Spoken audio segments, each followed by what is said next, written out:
আসসালামু আলাইকুম গাইস, সবাই কেমন আছেন? আশা করতেছি সবাই ভালো আছেন। আলহামদুলিল্লাহ আমিও ভালো আছি। আজকের ভিডিওতে এমন কিছু প্লেয়ারদের নাম বলবো যারা বাংলাদেশের ইতিহাসে হ্যাটট্রিক করেছে। কোন 7 জন সেই ভাগ্যবান প্লেয়ার জানতে হলে ভিডিওটা শেষ পর্যন্ত দেখতে থাকুন। তো আর দেরি কিসের, ভিডিওতে লাইক শেয়ার করে বসে পড়ুন।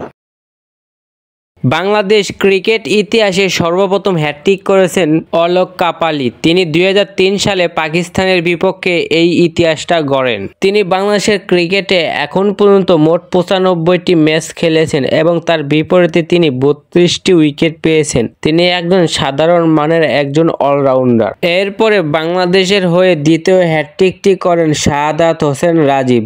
2006 সালে জিম্বাবুর বিপক্ষে এই ইতিহাসটি গড়েন। তিনি বাংলাদেশের হয়ে এখন পর্যন্ত মোট ম্যাচ খেলেছেন 95টি এবং তার বিপরীতে উইকেট পেয়েছেন 123টি। তিনি একজন প্রফেশনাল বোলার হিসাবে দলের দায়িত্ব পালন করতেন।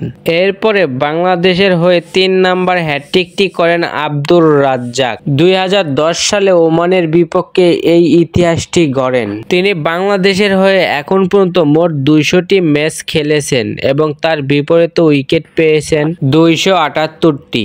এরপরে বাংলাদেশের হয়ে চতুর্থ হ্যাটট্রিকটি করেন সোহাগ গাজী। তিনি 2013 সালে নিউজিল্যান্ডের বিপক্ষে এই ইতিহাসটি গড়েন। তিনি বাংলাদেশের হয়ে এখন পর্যন্ত মোট ম্যাচ খেলেছেন 40টি এবং তার বিপরীতে উইকেট নিয়েছেন 64টি। তিনি দলের ভিতরে একজন অলরাউন্ডার হিসেবে ভূমিকা পালন করতেন। এরপরে বাংলাদেশের হয়ে 5 নাম্বার হ্যাটট্রিকটি করেন রুবেল হোসাইন। 2013 সালে নিউজিল্যান্ডের বিপক্ষে এই ইতিহাসটি গড়েন। তিনি বাংলাদেশের হয়ে এখন পর্যন্ত মোট ম্যাচ খেলেছেন 159টি এবং তার বিপরীতে উইকেট পেয়েছেন 191টি। রুবেল হোসাইন দলের ভিতরে একজন বোলার হিসাবে ভূমিকা পালন করে থাকেন।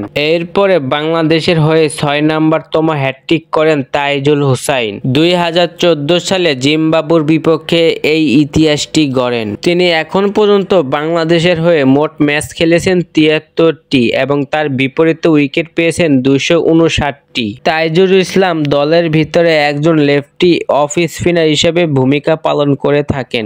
এরপরে বাংলাদেশের হয়ে 7 নাম্বারতম হ্যাটট্রিক করেন তাসকিন আহমেদ। তিনি 2018 সালে শ্রীলঙ্কার বিপক্ষে এই ইতিহাসটি গড়েন। তিনি বাংলাদেশের হয়ে এখন পর্যন্ত মোট ম্যাচ খেলেছেন 167টি এবং তার বিপরীতে উইকেট পেয়েছেন 240টি। তিনি দলের ভিতরে একজন ফাস্টেস্ট পেস বোলার হিসেবে ভূমিকা পালন করে থাকেন।